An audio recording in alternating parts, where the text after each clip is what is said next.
ตียงน้องนกน้องเปียนครบหน้าครบตาเลยน้องเปียนก็บ่ได้ไปเสียหญ้าฝนตกเลยน้องเปียนก็อยู่น้องเตียงก็อยู่เฮือนมืดได้น้องเตียงเลยฝนตกอย่าเอาผ้าบังล่ะเด้น้องนก Đâu là tiền không đâu nó xem trâu mà เอ้าเท่า bầu nọ bò nọ ขอบใจขอบใจละลายได้ดี หา ใจ รถ ฮะ 500 บาทนี่ก็300,000 กว่าเด้อพี่น้องเด้อขอบใจหลายๆเฮาก็ดีอกดีใจ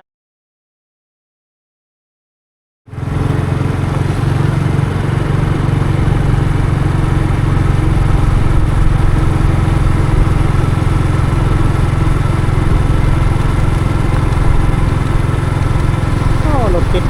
ยาวเลย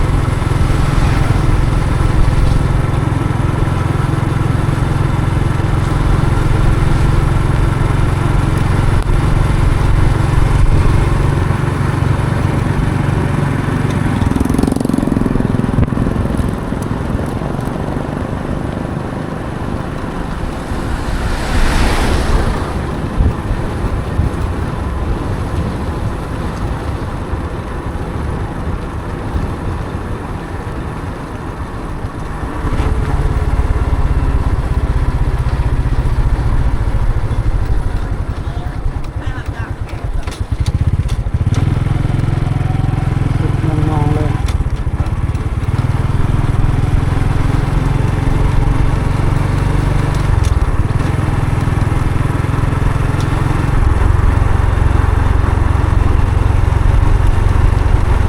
โอ้น้ำหลายเลยเป็นน้ำเต็มเลยมันอยู่คืนเนาะ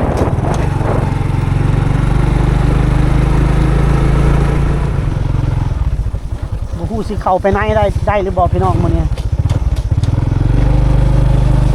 โอ้น้ำอ่างเลยฝนตกหนัก 2-3 มื้อแล้วอยู่บ่ล้นพ้นบ่ได้แล้วบัดนี้โอ้อันนี้งมไปได้อยู่ได้บ่คืองมหอยเนาะงมทางเนาะงมหอยแค่นี้คำเบิ่งโอ้นี่หอยเนาะจับขึ้นมา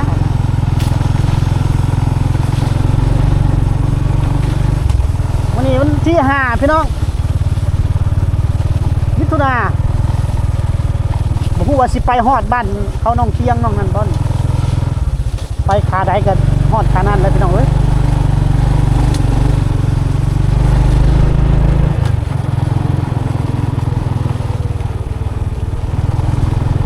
ฝนเริ่มตกเลยนะเอาไปใส่เอ้ยอันยังก็เสน่ห์หน้าฝนบ่ จะได้ก็ได้กระสุมพระสุ บางคนมักก็ได้ดูฝนนี่ได้บางคนเขามักก็ได้เขาชอบบรรยากาศหน้าฝน มักไข่เพื่อนกับเพื่อน ฝนมันลิ้นบนนักชื่อฝนมันลิ้นเรื่อยๆ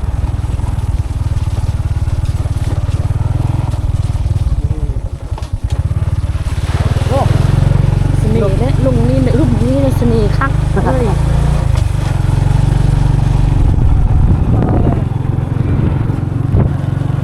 หากิจกรรมแค่จะมีแล้วก็ฝนมันเนาะมาทำกิจไม่เท่านี้วะ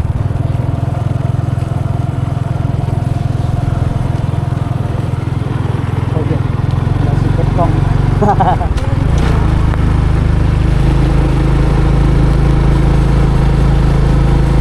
เสน่ห์หน้าฝนพี่น้องบรรยากาศหน้าฝนนี่คือเสน่ห์ของมันเที่ยวฤดูฝนนี่มีความสุขดีเนาะบรรยากาศสวยงามเด้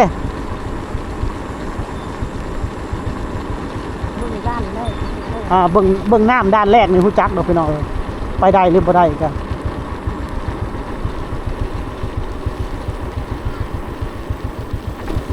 น้องเปรี้ยวอยู่บ่น้องเปรี้ยวเพื่อนน้องเปรี้ยวเด้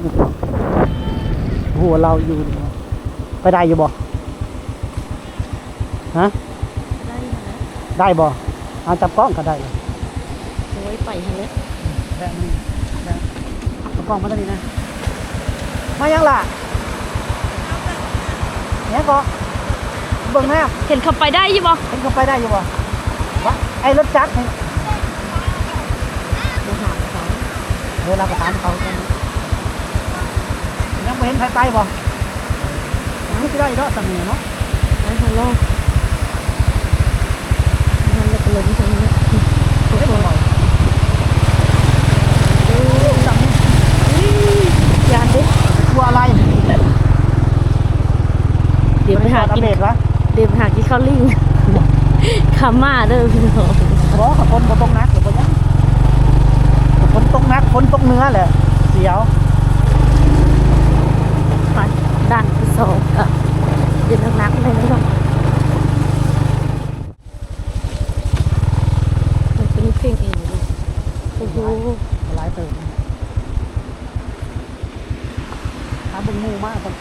จัด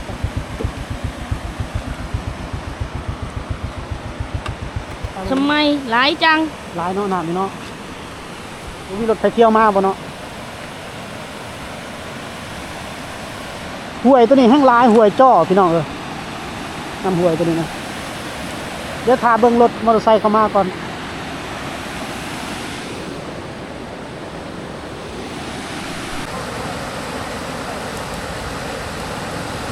โอ้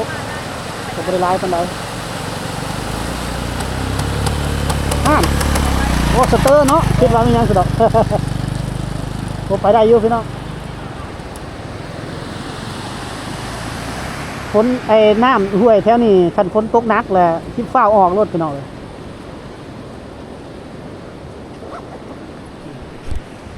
ฝนตกหนักแล้วฟ้าวออกเดี๋ยวน้ำป่ามาแต่ว่าเฮามีธุระสิเข้าไปแน่มื้อนี้พี่น้องไปเข้าไปก่อน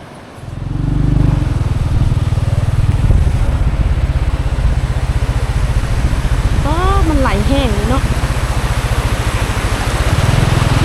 โอ้โหมันกระต้านอยู่ไร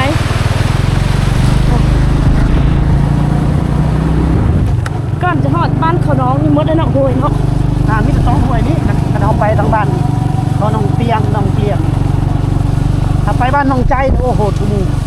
12หักกะ 10ห้วย หักกระไดพันสองอี10 12ซะบ่ 12เลยบ้านคนบ้านใจค่ะ เจ้านั้นของคุณ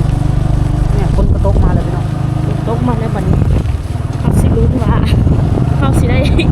คลิปมาเพื่อพี่น้องเบิ่งอยู่บ่มื้อนี้ถ้าเขาไปเขาฝนต้องแห้งเขาก็ได้ถอย ได้ถอยตามออกมา บ่แห้งดอกซ้ำ เอามีรถใหญ่อีกเด้อแล้ว อันนี้นก สาวลิงนวด เฮ็ดหยังแถวนี้เฮ็ดหยังนี่เลี้ยงงูซะเนาะคิดว่าบ่ได้ไปซ่อนบ่ป้าบ่ได้ขึ้นบ่นี่เขาเลี้ยงงูพี่น้องเอาได้หอยบ่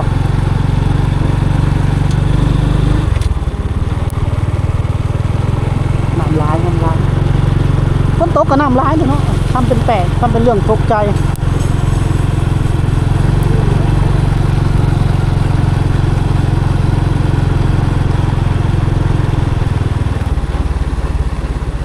ไปเบิ่งห้วยตัวนี้ให้ลายแล้วนี่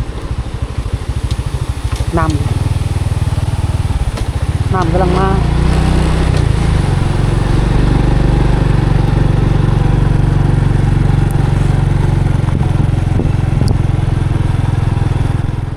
พี่น้องมาฮอดบ้านเขาน้องๆเพิ่นเลยเขาเจ้าก็ฝนตกก็บ่ได้ไปทางใดดอกพี่น้องช่วงนี้ผู้ใดก็อยู่เฮือนอยู่นี่แหละ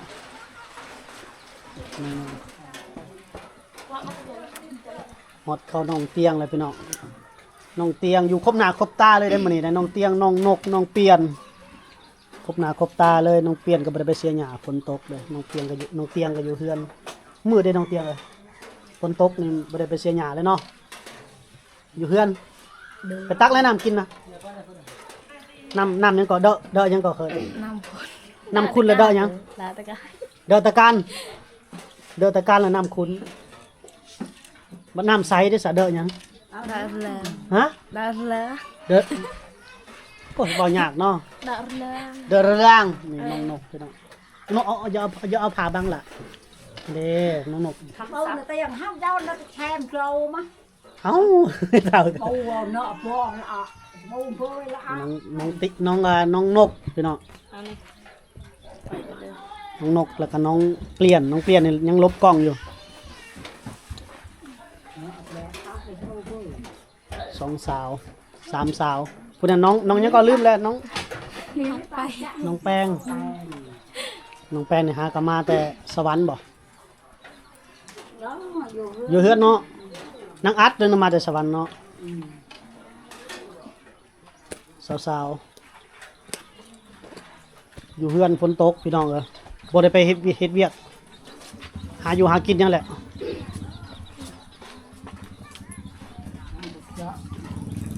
นี่น้องเปลี่ยนน้ำกล้องแน่บ่ได้เห็น 2-3 มื้อแล้ว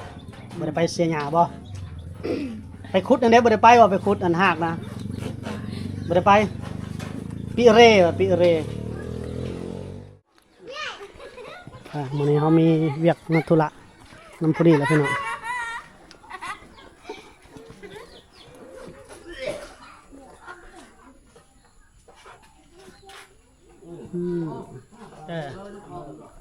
สบายดีนะสบายดี FC นะ สบายดี อันนี้น้องคอพี่น้องเนาะน้องคอไม่ห่างลูกสองพี่น้องเขาพบตัวเพิ่นมื้อน่ะมาอยู่เฮือนตัวเองแหละเป็นอะไรมีความสุขดีเนาะ มีความสุขอยู่กับลูก บ่กลับไปหาผู้เก่าเลยเนาะ บ่ บ่ได้กลับเลยเนาะอยู่พี่เลยบัดนี้เนาะสร้างชีวิตเริ่มต้นใหม่อยู่พี่เลยอยู่เฮือนตัวเองเลยบัดนี้หาก็มาพี่น้องแต่ว่าคนใหม่เพิ่นสร้างแต่ผัวเก่าเพิ่นสร้างครอบครัวแล้วเนาะ โดย ที่ว่าวิทย์กันแล้วกับว่าซั่นน่ะ โดยวิทย์กัน วิทย์แล้วเนาะ โดย เฮามามื้อนี้ก็มีธุระนำเพิ่นเล็กๆน้อยๆพี่น้องเนาะมาแหวเป็นสะพานบุญให้ FC ทางกรุงเทพพุ่นล่ะพี่น้องเพิ่นฝากเงินมาให้น้ำใจเล็กน้อยเพิ่นฝากมาให้พี่น้องเฮาก็พอดีก็มาเลยเนาะฝนกระตกแน่มื้อนี้ก็มาฝนตกก็มาพี่น้องต่างออกมาหาคลิปให้ FC เพิ่นเบิ่งแน่พี่น้องมาพี่มาเฮ็ดไร่เฮ็ดสวนเราบ่อยู่พี่เลย โดยเฮ็ดให้เฮ็ดสวนมันต้น เฮ็ดน้ำพ่อแม่ติเนาะ โดยพ่อแม่ เฮ็ดน้ำพ่อแม่อยู่น้ำพ่อแม่ลูกสองหาเงินก็ยากเด้เนาะช่วงนี้เนาะมาอยู่พี่เนาะบ่คืออยู่ในเมืองใด สวยแม่ หาเงินอยู่พี่ยากเด้บ่มีเวียกเด้บ่มีการบ่มีงานเฮ็ดได้จังเลี้ยงลูกกุ้มซะลูกสองหาเงินได้เลี้ยงลูก ขี้หานาเสียหญ้า รับจ้างเสียหญ้าเนาะ โดยรับจ้างเสียหญ้าให้เสียหญ้ามันต้น วันละเท่าใดเขาจ้างอยู่พี่ วันละ100,000 วันละ100,000โอ้วันละ100,000ก็ประมาณ150 บาทพี่น้องประมาณนั้นล่ะมาก็พอได้ซื้อขนมข้าวต้มให้เขากินเนาะบัดเขาบ่จ้างก็บ่มีเวียกเฮ็ดแล้วเนาะ บ่มี แถวนี้มันบ่มีเวียกนอกจาก เขาจ้างก็อยู่เฮือนซื่อ บ่ไปทำงานบ่ ๆบ่ คิดอยู่บ่ คิดแต่บ่มีคนเอาลูกยังน้อย เฮาแม่เด้แม่เอาให้บ่ได้บ่ แม่เขาก็เสียหญ้าให้เสียหญ้ามันต้น บ่มีน้องอยู่บ่น้องสาวก็บ่มีบ่อยู่ น้องสาวเอาพัวแล้ว ก็เลยค่าเขา ค่าเอาลูก ค่าลูกอะเนาะคันบ่ค่าลูกมีคนเอาให้นี่มันไปรับจ้างแล้วพี่น้องเพิ่นว่าก็น่าเห็นใจเราอยู่เนาะน่าเห็นใจเพิ่นอยู่พี่น้องโอ้บ่มีคนจับกล้องให้เนาะอยู่ผู้เดียวนะมาแป๊บเดียวพี่น้องเป็นตัวแทนใน FC จากกรุงเทพพี่น้องฝากเงินมาให้น้องเคาะเพิ่นซื้อเคาะพี่น้องแต่มันบ่ฟังแล้วบ่ม่วนน้องเคาะน้องคอยังใครแน่น้องคอน้องคองยังฟังม่วนแน่มันเคาะแล้วมันเคาะมันเข็นเด้คนลาวเฮาว่าบ่ม่วน